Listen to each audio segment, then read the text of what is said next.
If you were an elite racing driver competing in Formula 1 and you just suffered yet another nightmare day, how would you react? Lance Stroll's latest Formula 1 setback in the Qatar Grand Prix provoked a severe social media backlash. He reacted to the latest in a string of disappointing qualifying performances by petulantly throwing his steering wheel, shoving one of his Aston Martin colleagues in the garage, then conducting a post-session interview with F1's TV crew that did a very good impression of a spoilt child having a sulk. It's not unusual for Stroll to be monosyllabic after a poor result, but the way he handled this particular moment, losing composure after qualifying a massive 1.1 seconds behind Fernando Alonso, was most certainly on the more extreme end of the scale. A sustained run of qualifying well below the performance threshold of the car while getting repeatedly drubbed by one of F1's greatest champions, compounded by reliability problems and that huge crash in Singapore, would be enough to unsettle any driver.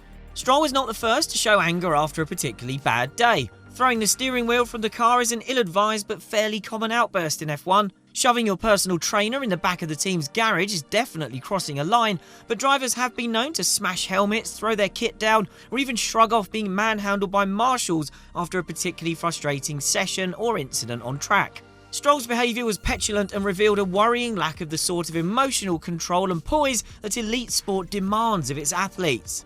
But at the same time, as Alonso has pointed out several times before, F1 is an adrenaline-fueled competition, and it's difficult for drivers to maintain perfect composure in moments of high stress, whether that be over the team radio in the car, or in this case, immediately after jumping out of it. Stroll's post-session remarks to FOM's broadcast team were also especially curt. But again, this is not uncommon in F1. Lewis Hamilton is often in a bit of a quiet funk after disappointing outings in his Mercedes. Kimi Raikkonen made a career out of answering the sort of TV questions Stroll faced in the shortest and least insightful manner he could muster. And Kevin Magnussen too has this streak in him when it suits. And we shouldn't forget that even some of the world's best F1 drivers have become involved in physical altercations in heated moments. Ayrton Senna punching Eddie Irvine at Suzuka in 1993, Michael Schumacher charging into the McLaren garage to confront David Coulthard at Spa in 1998, and Max Verstappen repeatedly shoving Esteban Ocon in the FIA garage after their collision at the 2018 Brazilian Grand Prix.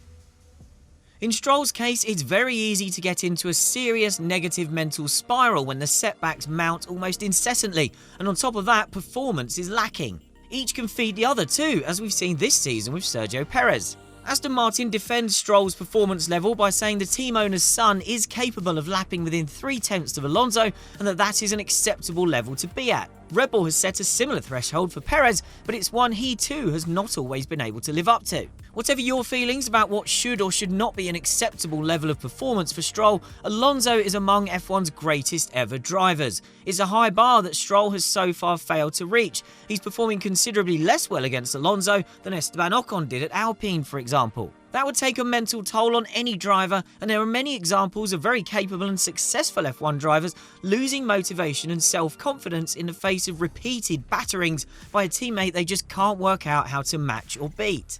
It happened to Heikki Kovalainen and Valtteri Bottas when they were teammates to Hamilton. It happened to Felipe Massa when he was teammate to Alonso.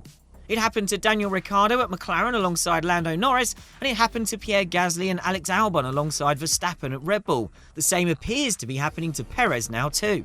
And all of those drivers had bigger reputations and enjoyed greater success in F1 than Stroll has so far. His single pole position and 3 podiums is a perfectly acceptable return for a capable driver, but it isn't the sort of record that entitles you to a seat in a front-running team. Stroll insists that his motivation to compete in F1 remains. There have been times in the past where he has considered whether this life is really for him. Maybe this ebbs and flows, and when the lows are more frequent than the highs, perhaps it makes it harder to muster the necessary self-motivation. But that wasn't the impression he conveyed before this latest setback. Stroll clearly enjoys racing, and Formula 1 is the ultimate place to seek that thrill. But it's also a hard-nosed business, and questions repeatedly arise concerning whether it's actually Lawrence Stroll who has the ultimate determination and ambition for Lance to succeed rather than Lance himself. Clearly, he's stuck in a negative spiral. His reaction after Qatar qualifying suggests this complex picture of inconsistent performance and personal struggle is perhaps eating away at his confidence and self-assurance. He's finding Aston Martin's F1 car almost impossible to drive compared to the start of the season, and perhaps is realising the gap between where he is now and where a truly elite driver like Alonso operates may be unbridgeable. Will Stroll learn to temper his emotions in the future? We asked him this and he replied, "I hate having a bad day, I'm not going to change." The bottom line is that Stroll's performances and points contribution has fallen well short of what Aston Martin needs. He's currently 4th in the Constructors' Championship and is on a trajectory that will relegate it to 5th behind McLaren. With a stronger second driver, it would be nailed on to finish in the top 4 by now. Imagine how costly that underperformance could be in a World Championship battle. The concern is whether Stroll really has the overall dedication and focus on the task to refine the raw material and real potential into the best possible version of himself.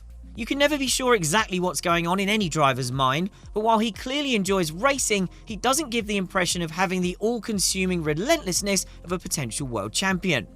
What's most frustrating about Stroll is that there are genuine flashes of ability and glimpses of the determination required. His performance in Bahrain, finishing 6th just 15 days after suffering fractures in both wrists, his left hand and even a big toe injury, was remarkable and probably went beyond what some drivers would have mustered in similar circumstances. But for the most part, Stroll unfortunately looks like a driver who has plateaued and is almost totally at the mercy of circumstance, mood and the equipment he's driving.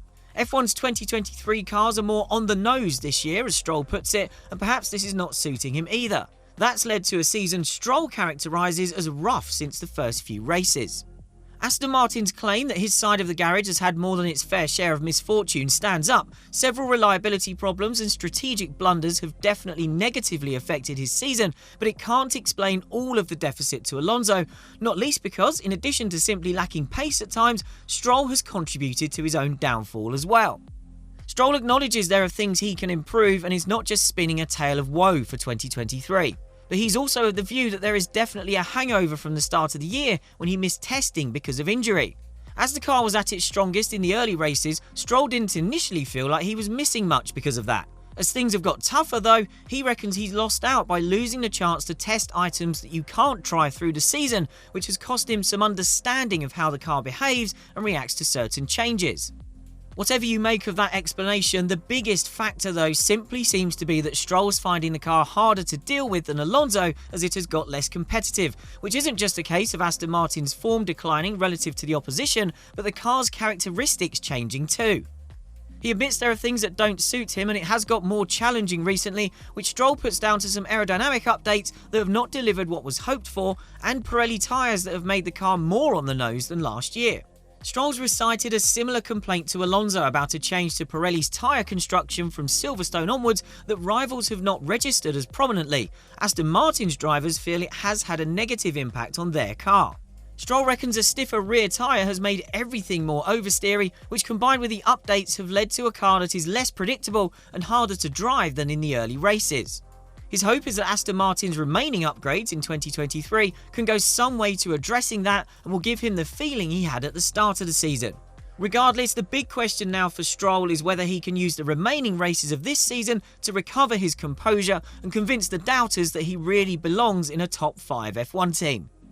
Reigning Formula 2 champion Felipe Drugovich waits in the wings, so Aston Martin is not short of a quality replacement should Stroll or the team decide enough is enough. If Stroll drops out of F1, say at the end of next season, there's an obvious soft landing for him, and that's Aston Martin's recently announced Valkyrie sports car project. That could allow him to race for the World Endurance Championship title and Le Mans 24 Hours glory.